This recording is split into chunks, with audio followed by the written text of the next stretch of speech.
5 August Sheikh হাসিনার দেশ থেকে পলায়নের খবর শুনেই গণভবন দখলে নেয় গণমানুষ।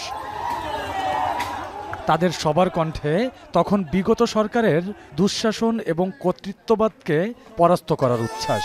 মুহূর্তেই পাল্টে যায় গণভবনের চিত্র, চলে ভাঙচুর।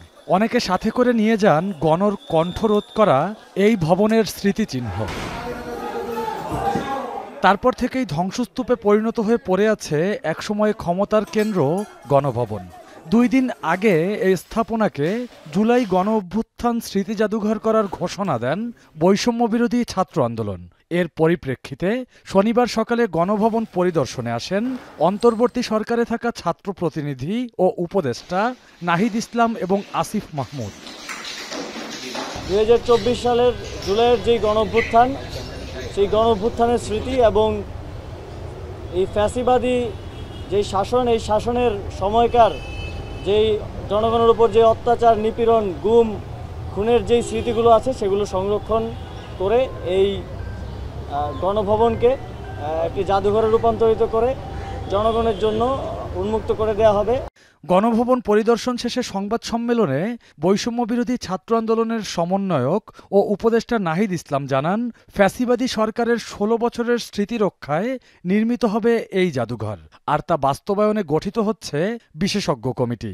গণপূর্ত এবং স্থাপত্য বিভাগের দায়িত্বশীল তাদের সাথে কথা বলেছি, তাদের থেকে আমরা প্রাথমিক পরামর্শ নিয়েছি এবং আমাদের আকাঙ্ক্ষাগুলো বলেছি যে আমরা কিভাবে দেখতে চাই, এবং একটি ফর্মাল কমিটি করার জন্য নির্দেশ দেওয়া হয়েছে। হয়তো আগামীকালের মধ্যেই কমিটিটি হয়ে যাবে এবং কমিটি হলে এটি হয়তো নেক্সট সপ্তাহ থেকে আমরা কাজ শুরু করব। 1 টাকা দিয়ে তো মালিকানা নিয়ে নেওয়া হয়েছিল না? 1 টাকা দিয়ে কি মালিকানা নেওয়া হয়েছিল? জনগণের ছিল কতখানি? আমরা জনগণের জন্য এটা উন্মুক্ত করার চিন্তা করছি। ফ্যাসিবাদী শাসকের পক্ষ থেকে আমরা কোনোভাবেই সেই ধরনের আচরণ যেন কারো প্রতি না হয় সেটা এনশিওর করব।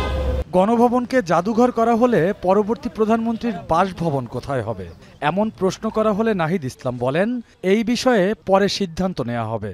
হ্যাঁ, পরবর্তী প্রধানমন্ত্রীর বাসভবন বিষয়ে সেটা পরবর্তীতে আলোচনা হবে। এখন আমাদের যে প্রধান উপদেষ্টা ডক্টর মোহাম্মদ ইউনূস, তিনি যেখানে আছেন যমুনাতে, তিনি সেখানেই থাকবেন। আর যেটা বললেন যে হচ্ছে এখন যে অবস্থা, এখন আমরা ভিতরে দেখতে পেয়েছি যে এখানে হচ্ছে প্রচুর দেওয়াল লিখন আছে, গ্রাফিতি আছে। এক সময়কার কয়েক স্তরের নিরাপত্তা বেষ্টিত গণভবন আজ এমন ভগ্ন দশায়। সাবেক প্রধানমন্ত্রী শেখ হাসিনা ক্ষমতা ছেড়েছেন, ভেঙে পড়েছে গণভবনের দেয়ালও।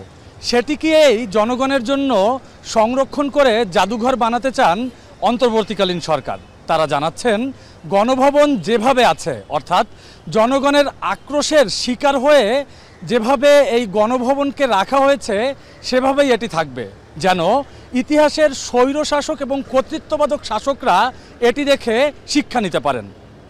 রকিবুল রাহাত, এখন, ঢাকা।